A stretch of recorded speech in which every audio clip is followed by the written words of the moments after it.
Imagine stumbling upon a key that unlocks the biggest mysteries of life, why we're here, what happens after we die, and the true nature of reality.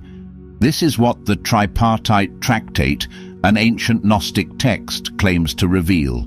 It doesn't just discuss salvation as something earned by following rules or rituals. Instead, it suggests that true salvation comes from knowing the deepest truths about yourself, truths that could completely change how you see good, evil, and the fabric of existence. The early church didn't want people thinking for themselves, realizing their own potential, or understanding that they didn't need anyone to tell them how to connect with the divine. Despite their efforts to bury this knowledge, it survived, hidden for centuries. Now these ideas are resurfacing, more powerful and relevant than ever. In The Convoluted Universe, Dolores Cannon explores topics like parallel lives, time travel, and contact with other beings. She guided people into the deepest parts of their minds, uncovering stories about past lives, hidden realms, and universal knowledge that could help us understand who we truly are and why we're here. Gnosticism, an ancient spiritual belief system from the 1st and 2nd centuries AD, takes the idea of duality to a whole new level. According to Gnostic teachings, everything in our reality is shaped by two opposing forces, light and darkness. This concept, known as Gnostic dualism, was so radical that it threatened to unravel early religious teachings. Picture the world as a giant chessboard with two sides locked in battle. On one side are the forces of light, representing knowledge, spirit, and freedom. On the other, the forces of darkness symbolize ignorance, materialism, and control. Here's the twist. Gnostics believed that most people unknowingly live on the dark side of the board. To them, the physical world is like a prison, ruled by powerful beings called archons, who keep us trapped in material desires and blind to our true spiritual nature. The Tripartite Tractate divides reality into three realms: the left, the right, and the center. The left side represents matter and darkness, a domain ruled by archons who manipulate through fear and deception. The right side is the realm of mind and understanding, where individuals begin to awaken, question, and seek deeper truths. Finally, the center represents the spirit, the essence of who we truly are, beyond the limits of the physical and mental worlds. We all face moments when life seems overwhelming, and finding answers feels impossible. In those times, greater clarity and understanding can make all the difference. This is exactly what Banned Secrets, the lost knowledge of Jesus, offers: a path to peace and clarity through hidden teachings. If you're seeking hope and clarity, this ebook could be your guide, available as a free download in the first comment. Though this might sound like a fantasy novel, for the Gnostics, it was a dangerous reality. Their teachings challenged the early Christian church, which insisted that salvation could only be achieved by strictly following its rules and doctrines. Gnostics, however, believed salvation came from within. They argued that each person has a divine spark, a piece of the true God trapped inside. To be saved, one had to awaken to this inner divinity and break free from the illusions of the material world. By the 2nd century AD, the Church declared Gnosticism heretical, branding its teachings as dangerous and blasphemous. Despite this, the powerful insights of Gnosticism have endured, offering us a glimpse into a profound spiritual journey. In 367 AD, Bishop Athanasius of Alexandria issued a decree to destroy all non-canonical books, specifically targeting Gnostic texts. He ordered the burning of many of these writings and persecuted their followers. Despite this, some of these forbidden texts were hidden and survived in remote places. One significant discovery was the Nag Hammadi Library in Egypt in 1945, a collection of 13 ancient Gnostic codices that revealed a treasure trove of lost knowledge. Among these texts were profound Gnostic teachings about duality, salvation, and the hidden nature of reality. These writings challenge us to look beyond the surface and recognize the hidden forces at play in the world. They suggest that true freedom doesn't come from external authorities, but from within ourselves. Understanding this ancient wisdom isn't just about reading old texts. It's about waking up to a new way of seeing the world and your place in it. The tripartite tractate, for example, divides humanity into three types: the material, the intellectual, and the spiritual. Material-focused individuals are trapped by worldly pleasures and desires, while intellectuals, though more aware, are still limited by their thoughts and concepts. Spiritual beings, however, are those who seek gnosis, the knowledge of their true nature and the universe. It's like someone lighting a candle in a dark room, revealing things as they truly are.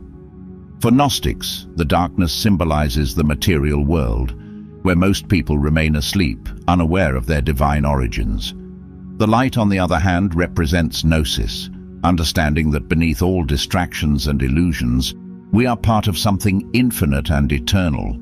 Salvation, in this view, isn't about escaping punishment or reaching a far-off paradise. It's about recognizing your connection to the divine source within. Gnostic teachings explain that the physical world is a temporary, flawed creation ruled by lesser beings known as archons, who cloud our perception with lies and keep us from seeing the truth. Salvation comes when you see through these deceptions and realize your own divinity. One intriguing idea is the concept of the elect, or chosen. For Gnostics, being chosen doesn't mean you're better than others. It means you have the potential to wake up. It's like being handed a map in a maze. While others wander aimlessly, you have the directions to find your way out, but it's still up to you to take the journey. This path to salvation isn't easy. It requires questioning everything you've been told, looking beyond the surface, and facing the mental and emotional barriers, the archons, that hold you back. Once you see through the illusion, you experience what Gnostics call the pleroma, or the fullness of being. This realization is about understanding the interconnectedness of everything and recognizing your place in a larger, unified whole. In a world that constantly pushes us to seek happiness, success, and validation outside ourselves, the Gnostic idea of salvation through inner knowledge is revolutionary. It calls us to turn inward and explore the boundless universe within. In today's fast-paced world, it's easy to feel disconnected, isolated, or insignificant, seeing ourselves as separate beings competing for resources and recognition. But these Gnostic teachings turn this view upside down, explaining that the material world, with all its divisions and conflicts, is merely a shadow of a greater reality.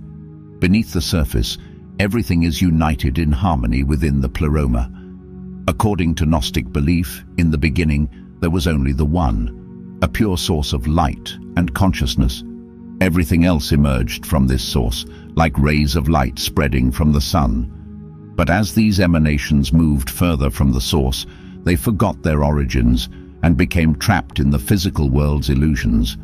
Gnostics taught that every soul carries a fragment of this divine light, a spark of the One. Most of us, however, have lost touch with this inner light, identifying only with our physical bodies and worldly identities, leading to feelings of separation and loneliness.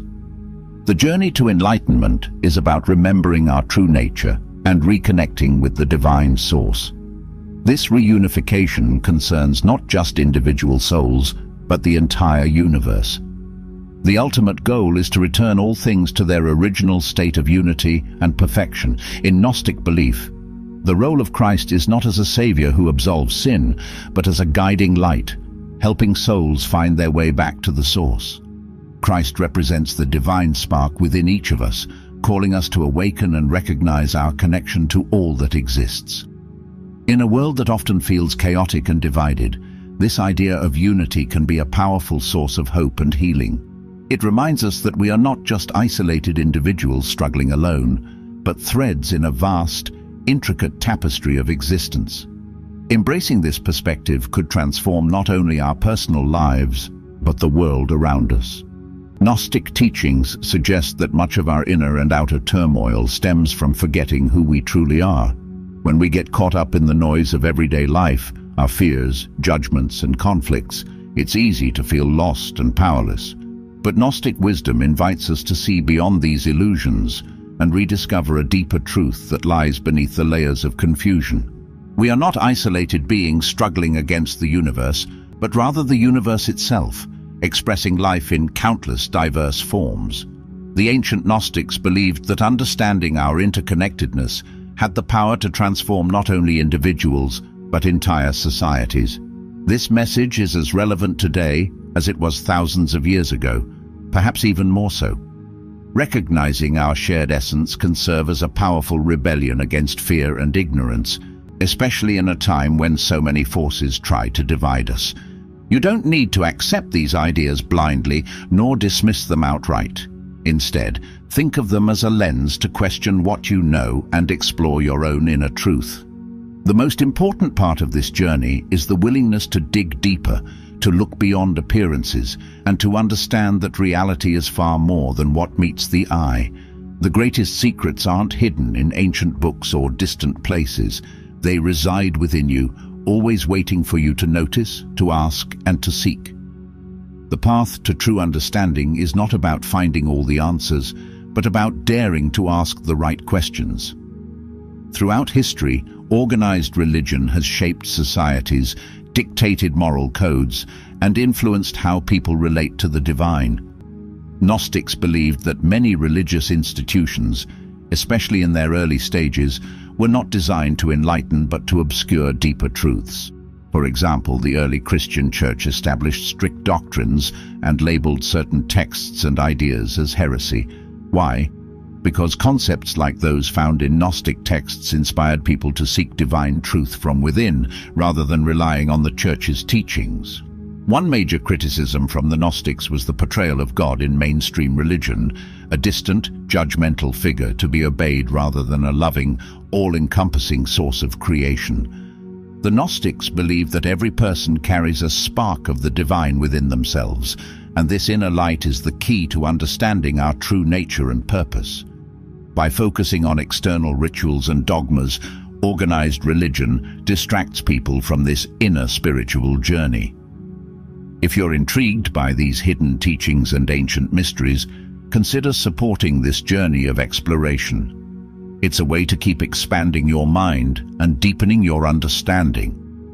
A turning point in the struggle between Gnostic beliefs and the early church came in 367 AD, when Bishop Athanasius of Alexandria issued the Festal Letter.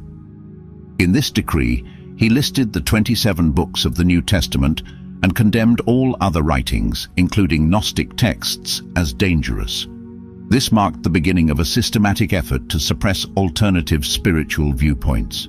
Many Gnostic writings were destroyed and their followers were persecuted. Only centuries later, with the discovery of the Nag Hammadi library in Egypt in 1945, did some of these suppressed texts resurface. Gnostics had a radically different view of salvation compared to the Church. They taught that true salvation came through personal spiritual knowledge, or gnosis, rather than through adherence to the Church's teachings and sacraments. They believed that each person had the potential to directly experience the divine without needing an intermediary. Another controversial aspect of Gnostic thought was their view of the Creator God, often referred to as the Demiurge in their texts. Unlike the benevolent, all-powerful God worshipped in mainstream Christianity, the Demiurge was seen as a flawed, lesser being who created the physical world as a kind of prison for souls. These ideas were seen as dangerous because they challenged the legitimacy of the Church's authority and the very nature of the God it worshipped. If people believed that the God they had been taught to fear and obey was actually imperfect, it would undermine the entire foundation of the Church. Furthermore, if individuals realized they didn't need the Church to connect with the divine, the institution's power and influence would crumble. Thanks for joining this exploration. Stay connected by subscribing and be part of this journey. Until the next video.